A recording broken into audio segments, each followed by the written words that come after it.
Hello and welcome to my channel, Rhino here. Today I'm looking at a video from a channel called What is Your Worldview, Creation or Evolutionism, which has a strangely diverse amount of content for a channel with such a specific name. Like, there's everything from concert videos to videos of him doing voice impressions of famous characters. Well, I'm looking at one of his videos on Noah's Flood. And also just a technical note, his video is in an astounding 240p resolution, so rather than size it up to fill the screen at 1080p and make it look like more garbage than it actually is, I'm just gonna stick it in the corner there. So let's go!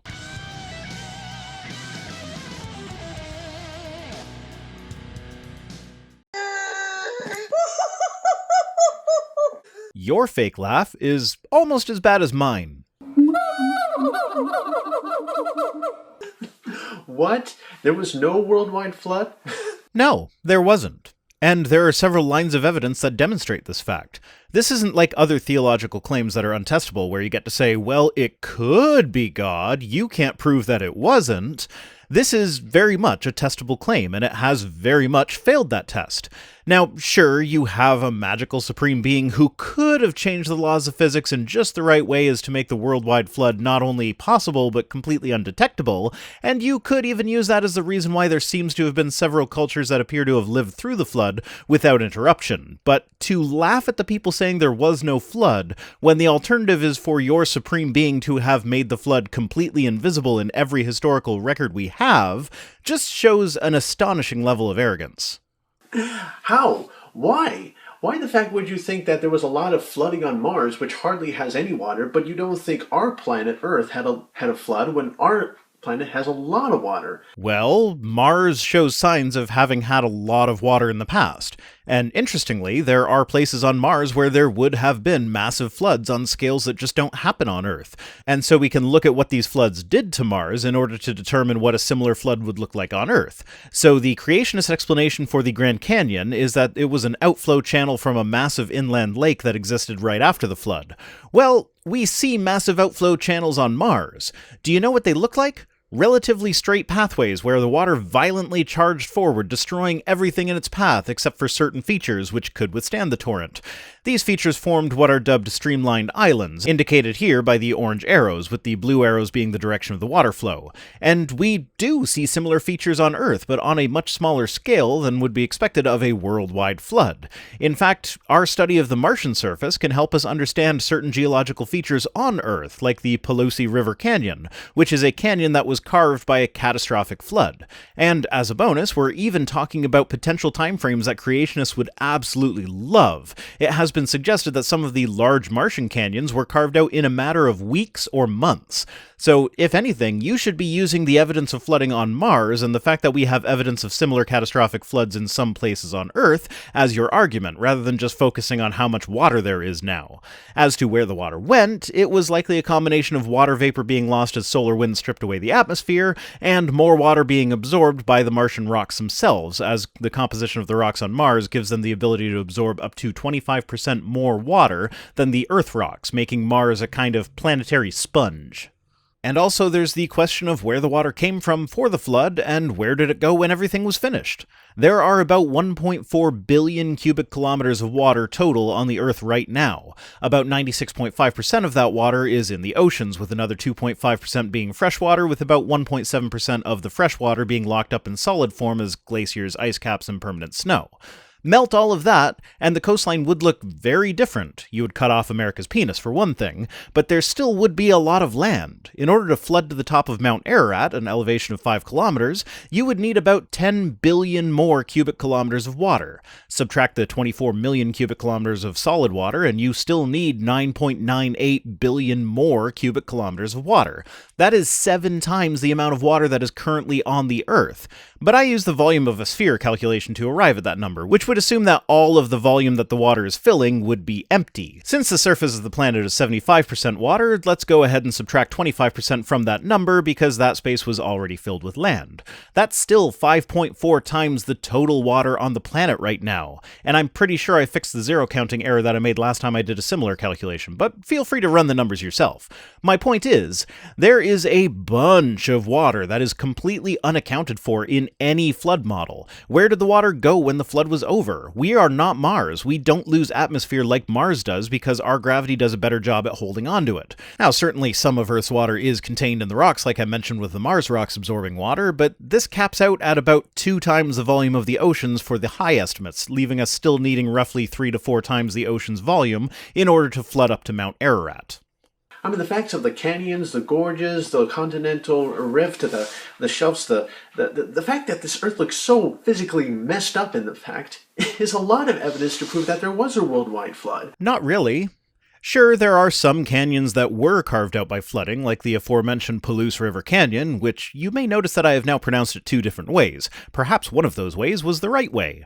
But there are other canyons that were obviously not carved by massive flooding, like the Grand Canyon. This is the kind of divide that would be expected if there were local environments forming the features of the Earth rather than one global environment. If the Earth were indeed shaped by one global flood, you would expect all the canyons to be flood-formed canyons, not meandering rivers over millions of years formed canyons. Continental rifts are evidence for plate tectonics and demonstrate that the continents do indeed move very slowly over time, and rifting explains how oceanic basins form. In order for the rifts to have happened quickly over the course of 1 year of Noah's flood, enough energy would have had to have been released that the oceans would have flash-boiled and cooked Noah. Not sure how you think a continental shelf is evidence for a flood, it's just the part of the continent that is under a shallow sea, that's all. Not just because God's word says so that there was a worldwide flood, and that's a clear line in the sand for me. And there you go. You will believe in a worldwide flood regardless of what the evidence says, because it says so in the Bible. Why even bother trying to come up with scientific explanations for things if you're just going to take it on faith because the Bible says it? I mean, I kinda get it. If you can make it sound sorta like a study of natural history will lead to the conclusion that the flood happened, then any incongruencies can be swept away with an appeal to the supernatural. But the problem is that an unbiased study of natural history doesn't even kinda point to a global flood. It does rather the opposite, so you'd be better off just saying you believed it because the Bible says so, rather than trying to twist science to make it look like it matches up with your worldview. The scientific evidence points a lot to it. Did you know that there's a lot of rocks layers that are bent out of shape and such? I did know that. I am actually well aware of that fact. And that's something that likely wouldn't have happened if they formed during a worldwide flood. For one thing, the layers wouldn't have formed at all in a worldwide flood. It would be one big conglomerate layer rather than the thousands of individual layers that there are. But ignoring that and assuming that there is some mechanism that would allow the formation of distinct layers in one single global depositional environment, if pressure were applied in a way that would bend the layers before they had lithified, that would cause particles from the layers to intermingle with each other, turning it into a kind of gradient rather than the distinctly separate layers. There's also the fact that we know that the deeper you go into the Earth, the warmer the rocks become, and the warmer the rocks are, the softer they are, and warm soft rocks can deform more easily than cold hard rocks. So soft rocks bend when hard rocks would snap, creating neatly curved rock layers. And on top of all this, we have found fossils in metamorphic rock. They are rare because the process of metamorphism usually destroys the fossil, but when we do find them, we find them bent out of shape in the same way that the rock layers are bent. If the argument is that the rock layers had to bend before they lithified, otherwise they would have snapped, how does one go about explaining fossils of bones that are bent and distorted out of shape?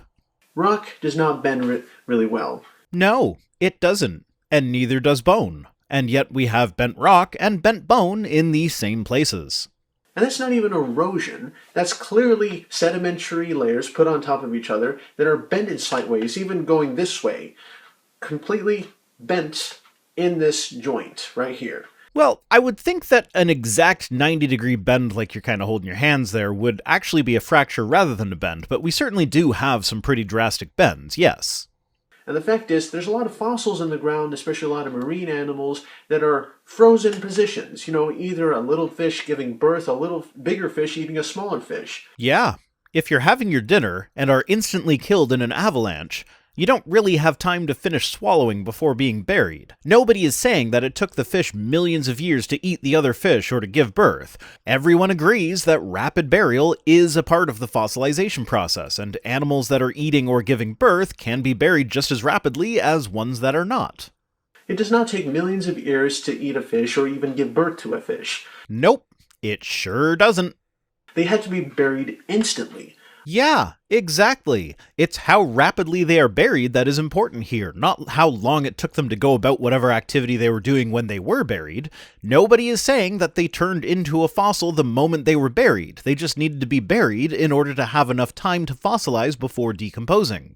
Why would you think that there would be no worldwide flood? It's because it really fulfills a lot of the prophecy that scoffers in the last days would not want to believe in a worldwide flood, because that would be proof that God has the authority to judge his creation. Well, no, if the worldwide flood actually happened, that would be proof that God has the ability to judge his creation. Whether or not he has the authority to judge his creation is a more philosophical question. When you watch movies that deal with the subject, the guy who creates a true, self-aware, conscious, artificial intelligence and then demands that it submit to his will because he is its creator and has ultimate authority over it, it's pretty well universally portrayed that that guy is the bad guy.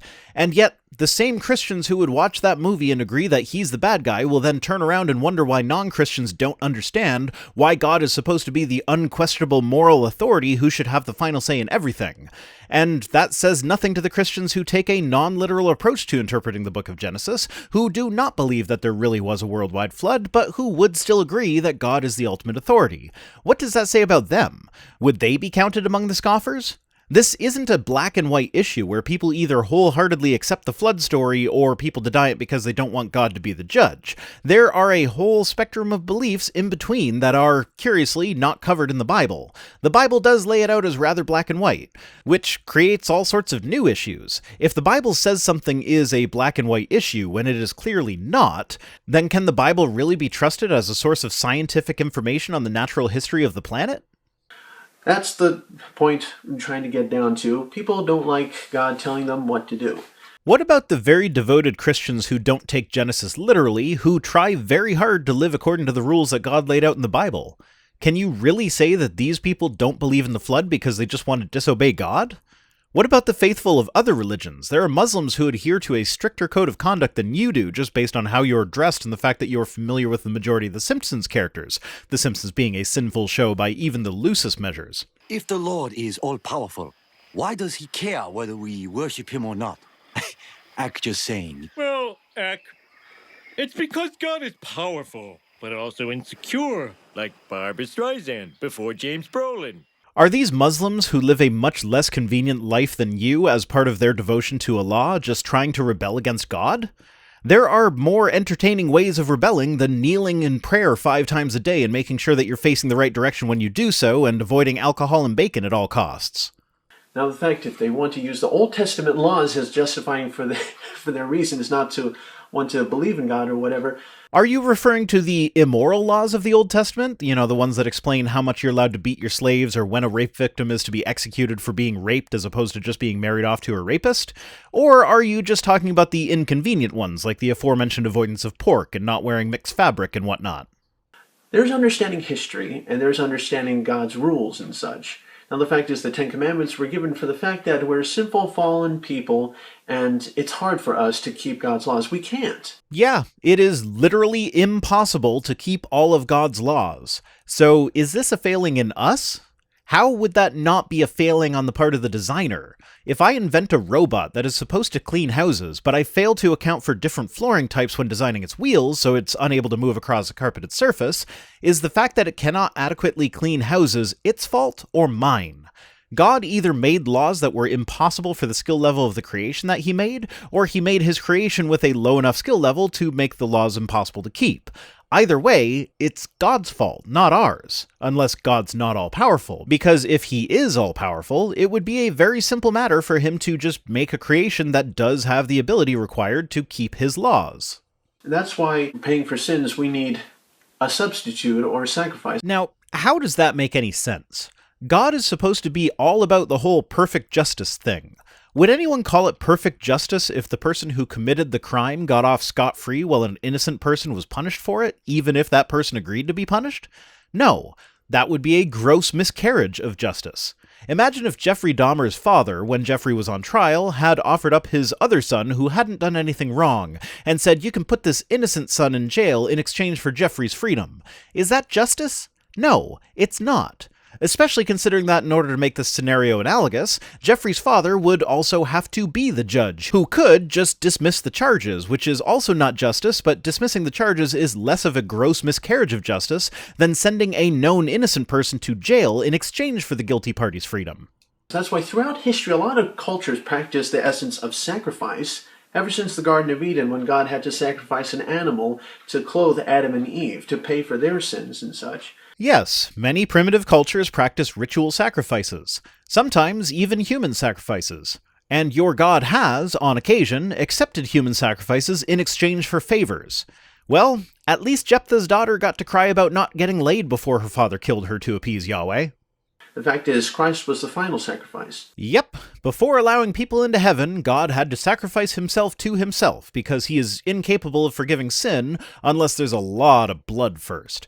Totally moral dude. By the way, here's my Walking with Jesus t-shirt. Wanna buy some sweet 90s digs? They're totally fly!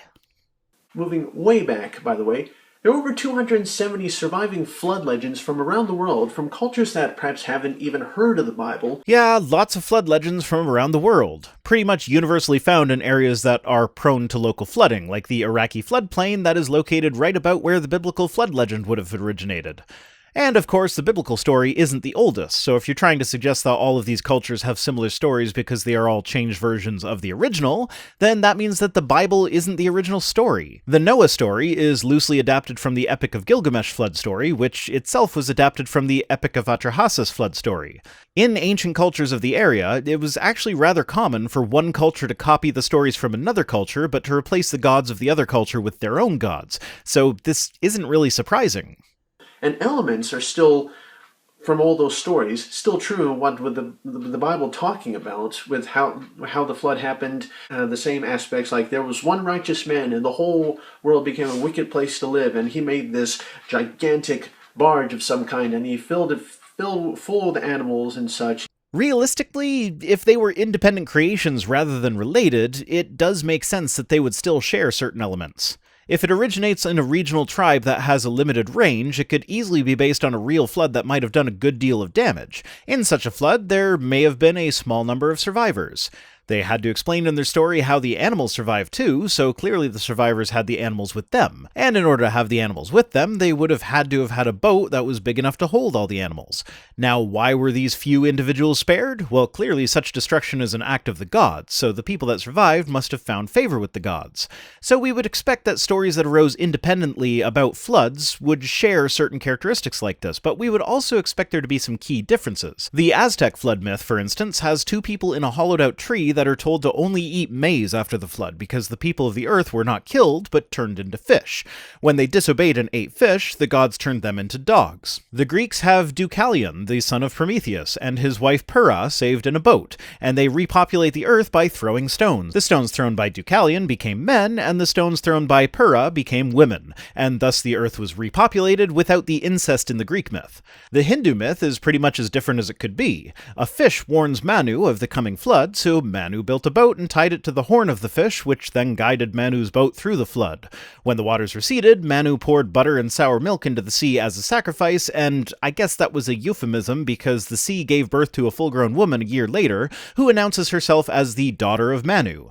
Then, Manu and his daughter repopulate the earth. In the Norse myth, the earth is flooded with the blood of the giant Ymir, and a frost giant and his wife are the only survivors who then repopulate the earth. So, I guess we're all frost giant offspring in this one? The Australian Aborigines have a flood legend that is entirely different from the others. A frog with unquenchable thirst drank all the water on the earth, and the animals started dying in the resultant drought. They decided the only way to get the water back was to make the frog laugh, so they all parade past him trying to make him laugh. The eel is eventually the successful one. He caused the frog to laugh, and all the water comes out and floods the land. Eventually, the water recedes, and the earth is whole and peaceful once again.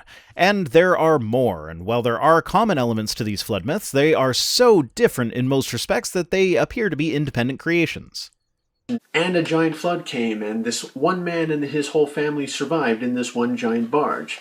Now the fact is, you're going to have to get all those cartoony Noah's Arks out of your head. They're always trying to make Noah's Ark look like an overloaded bathtub with giraffes sticking up out of the chimney about ready to sink at any moment. Yeah, in reality it would have just sank from being a wooden ship that is too big to be a viable wooden ship. The largest real wooden ship to ever be built was the Wyoming, which was about 60 feet shorter than the dimensions given for Noah's Ark. To quote the Wikipedia article, it was 450 feet from jib boom tip to spanker boom tip, which actually means that they're measuring it longer than the hull of the ship actually is. The jib boom is that pointy thing at the front of the boat that extends out past the hull, and the spanker boom is a similar thing at the back of the ship. So that'd be like telling someone that your penis is 8 inches long, as long as you start measuring from the perineum. Also, I just like the fact that spanker boom is a legitimate nautical term. Now, without the boom tips, it was about 350 feet long, or 160 feet shorter than the Ark, and because the Wyoming is made mostly of wood, it would flex while sailing, causing the water to leak into its hold. They needed to use pumps to keep the hold relatively dry. And did I mention the iron bracing that was needed to minimize this effect? So the Ark is 160 feet longer than the Wyoming, with no pumps and no iron bracing, but it was able to survive the most violent seas the world has ever seen for an entire year? You had to get it into your mind that it was more something like this. And yes, even dinosaurs were on there. Right, yeah, because creationists don't just want to have to account for the millions of species that are around today, they also want to have to account for the billions of species that have gone extinct to be represented on the Ark, because the story wasn't silly enough yet, apparently. And you say, dinosaurs on the Ark? Pfft, I did not read that in the Bible. Well, of course you won't find the word dinosaur in the Bible, because that word wasn't made up until 1841. Which means that, if dinosaurs were in the Bible and God let them use the Hebrew word for it, a modern translation of the Bible should be able to figure out that the Hebrew word meant dinosaur, and should also be able to use that word. So, like, the most popular translations, like the NIV, ESV, NASB, really most versions except the King James Version. Which brings us to the question of biblical inerrancy. Which version of the Bible is the inerrant one? Because I can make the Bible say all kinds of different things just by switching between translations. Which one is the right one? And sure, none of them actually mention dinosaurs, but they also don't explicitly mention the giraffes and elephants that are commonly depicted there either. It just mentions categories of animals. So we wouldn't necessarily expect dinosaurs to be explicitly mentioned in the Bible, even if humans did live alongside dinosaurs. But that being said, if they were explicitly mentioned like some creationists claim with the Behemoth passage, you would expect that modern translations would have figured this out and used the appropriate English word for behemoth.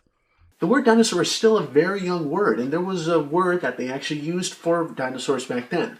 Dragons. It's possible that some dragon myths had their origins in the finding of dinosaur fossils, but the word dragon was never synonymous with dinosaur. And that's why there are thousands of legends of people killing off dragons. Yeah, there are, but nobody seems to be able to agree on what a dragon actually was. It seemed to be rather cultural, with Eastern cultures favoring long, serpent-like dragons, and Western cultures favoring the more robust, stocky, dinosaur-like dragons. And actually, if you want to play language games, the English word dragon has its etymological roots in the Greek word drakon, which translates into serpent or giant sea fish. The Greek then turned into the Latin draconum, which turned into the Old French dragon, which was then stolen by English. The original Greek word, and the Latin that derived from the Greek, could refer to any big snake. It didn't have to be mythological. And the earliest depictions of dragons in all cultures are very serpent-like. So eventually the Western picture of the dragon might have evolved into a dinosaur-like creature, but they all basically started as big snakes. Hell, in the Middle Eastern cultures, where it was common for them to borrow stories from their neighbors, but replacing the other culture's gods with their own, one of the common motifs that shows up is the representation of the other culture's gods in a sea dragon that is then defeated by the more powerful god that is replacing those gods. This even shows up in the Bible, in Isaiah 27, Psalm 74, and Job 41, with Leviathan being a cognate of Lotanu, the serpent killed by Baal in the Ugaritic Baal cycle. The fact is, dinosaurs did not live millions of years ago, and all those layers in the Earth are not representing different ages. They're representing different layers of density or hydrologic sorting based upon a flood. Oh, I see. Hydrologic sorting. So that's why we sometimes find birds with their minimally dense bones below mammals with their more dense bones? Not just below them, but in the same layers as well. There's also ammonites, which are rather buoyant little critters, are only found in the deepest layers. The sediments themselves show no sign of hydrologic sorting. Coarse, heavy sediments can often be found immediately above fine-grained sediments. That wouldn't happen in one flood. Firstly, a flood large enough to cause deposition on the whole Earth would not expect to deposit things in a hydrologically sorted way. It would stir everything up and produce a poorly sorted single layer of conglomerate. And secondly, if you allow the sediment to settle in calm water that would allow for hydrologic sorting, the heavier, denser layers go to the bottom, with the fine-grained layers floating around in the water longer, waiting to gently settle on top. My kid has a little bottle of water with several different materials in it to demonstrate this very fact. One of the materials is blue chalk dust, which takes days to settle after everything else in the bottle is perfectly settled. But we have chalk layers that are much lower down in the geologic record than some of the much coarser sediments. You can get a jar of dirt and shake it up and set it down. It's going to form into layers for you in a few minutes. Yeah, fun that we can bring up the same experiment to prove our respective points. The difference, as is so often the case when dealing with creationists, is that you are only looking at the data that you want to see. Yes, you'll see layers if you let them settle in calm waters, and it will be nearly perfectly divided by material. Now, I say nearly perfectly because, of course, some of the finer grains will get trapped under the coarser grains as they settle, which is another prediction of creationism that doesn't hold up. There should be particles from all the layers mixed up with all the other layers, even if the water were perfectly still while it was all settling. But we never find that. We always find perfectly divided layers. But as I mentioned earlier, even if you assume that this layering is perfect, it will be sorted from the most to least dense material. Nowhere on the planet is the stratigraphic column sorted in such a way. By the way, I'm not the best guy to come to with these kind of questions. Why don't you just go to Ken Hovind's channel right here, and he's going to be uploading a new video every single day, answering a lot of questions, not only from fans, but from skeptics and atheists and evolutionists as well. Yeah, I could tell you were getting that from Kent. He sure does love his sand and water toy that isn't in any way analogous to what the conditions would have been like in a catastrophic global flood. So, just take my word for it. And there is another difference between creationists and people who accept science.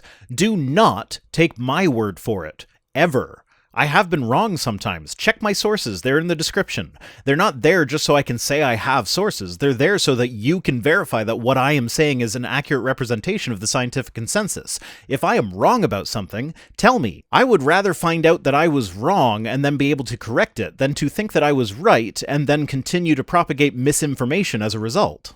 If you look at the world and everything, how it has so much water and how the fact of the salt densities here and there and the fact there are cracks and fault lines throughout the whole world, you know, the Earth is busted up like an eggshell. Geology is a bitch, ain't it?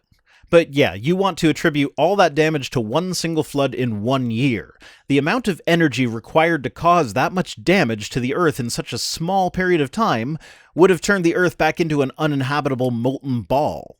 No, Noah's flood didn't just happen because of the rain. There was in fact, this canopy of water overhead that perhaps fell down. You know, the firmament. You know, the Bible talks about a seventh layer possibly being there. Maybe it was ice, water, vapor. I don't know. Ah, yes, canopy theory. Well, according to creationist Glenn Morton, who published his results in Creation Research Society Quarterly in 1979, a vapor canopy of just 12 inches thick would have raised the temperature of the Earth above boiling. If you decrease it to 4 inches, it would raise the global temperature to 62 degrees Celsius, or 144 degrees Fahrenheit. It also would have increased the atmospheric pressure from 15 psi to 970 psi.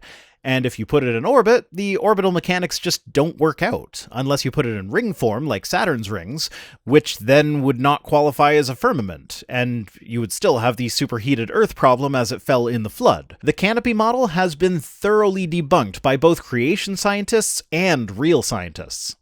Water comes in 3 flavors, but somehow it was suspended up there, maybe by the stronger magnetic field, and that shielded a lot of X-rays and UV and harmful light from the sun, and perhaps during the flood, all of that fell down. Thereby creating massive problems not just with kinetic energy, but with the latent heat of vaporization.